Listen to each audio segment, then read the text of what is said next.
Well, it's brilliant that you're doing the interim chair role, Ruth, but I know you don't want to do it for too long. That's very true. I don't. I've signed up until we get the position that we can appoint our new substantive chair, and we need to decide what it is that we're looking for.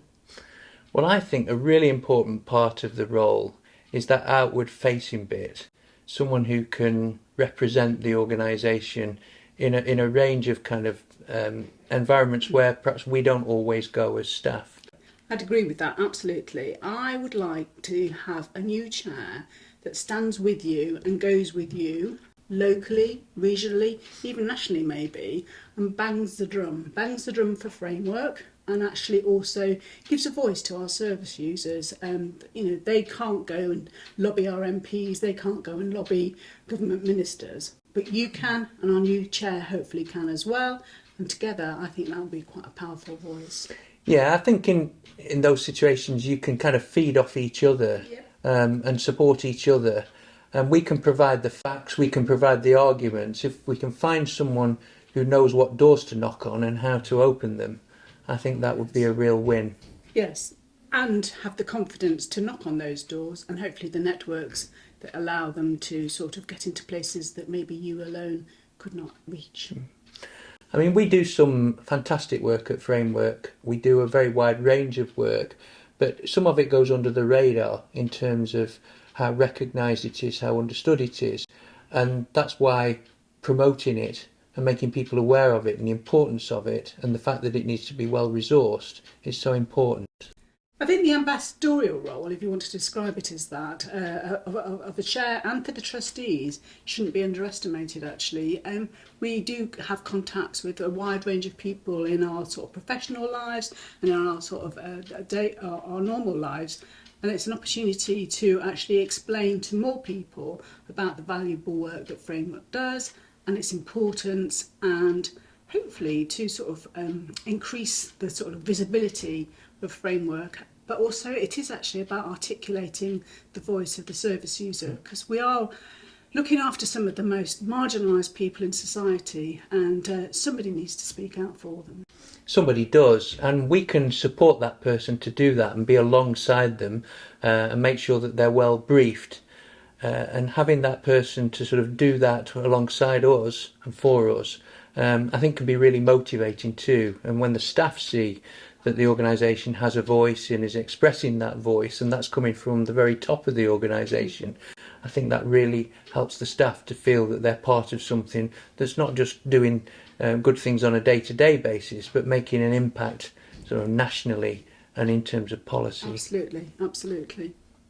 So what else are we going to be looking for? I mean, clearly that's the more external facing part of the role, but actually there is quite a lot of responsibility, and the role does link into actually how the organisation is led, because obviously the chair is leading the board, and the board needs to work alongside the senior leadership team and ensure that we do the best for our staff as well as our service users. Well, I think we've got a really strong board at Framework. I think we've got some very experienced people, some very motivated and dedicated people. And what the chair is doing is really sort of bringing those people together and leading them and then getting the best out of them.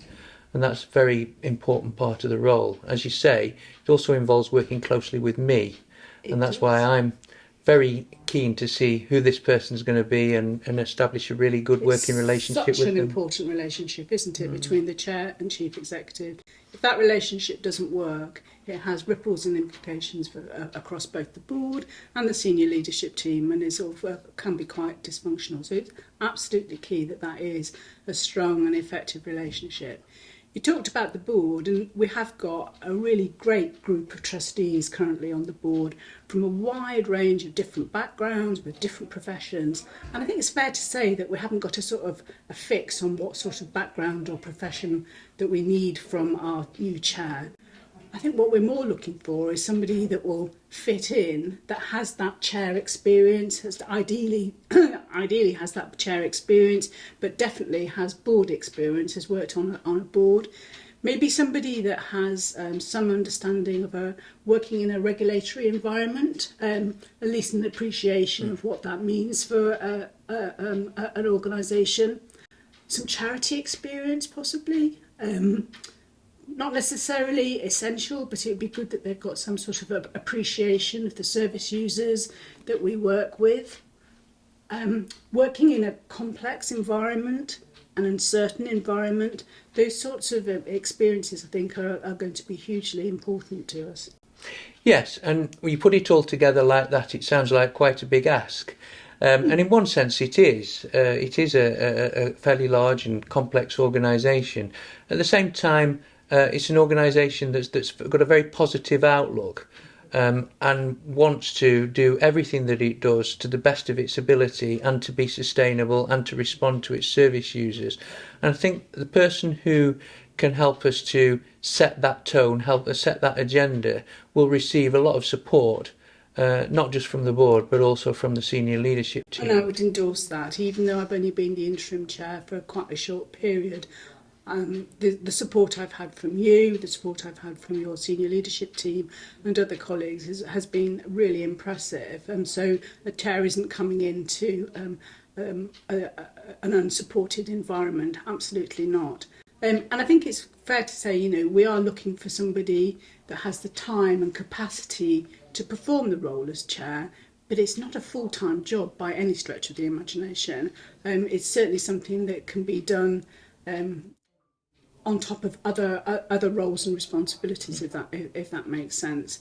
I think we are looking for somebody that recognises that there will be times that they need to come in during the day. It's not something that can only be done on top of a full-time employment, but definitely it's not a full-time role. No, and if it was even approaching anything like that, we'd be getting something wrong. Absolutely. So it is a role that can be done, I think in probably something less than half a day a week, something like that. I would support that. And that's something that we would always keep an eye on, the amount of sort of expectation that we had of somebody. Yes, this is about chairing the board, it's about leading the trustees, it's about working with you, it's about doing those external facing roles, but it's not full-time employment by any stretch of the imagination. No. So we've just celebrated our 20th anniversary as an organisation. So Framework is now 20 years old, and our new chair hopefully will be with us for at least 5 years, if not longer.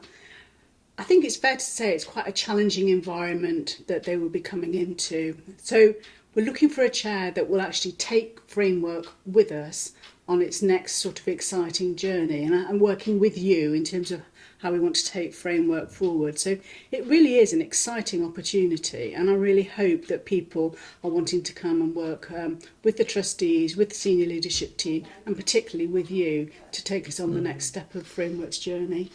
Yeah, as you say, Ruth, it is a challenging time.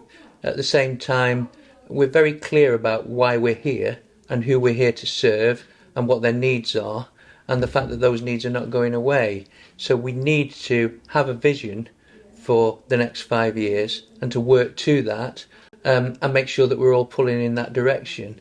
And I think there's a real opportunity to bring the energy of a new chair to the expertise that we have now. Absolutely. And really make that count over the next few years. Exciting times ahead. They are indeed.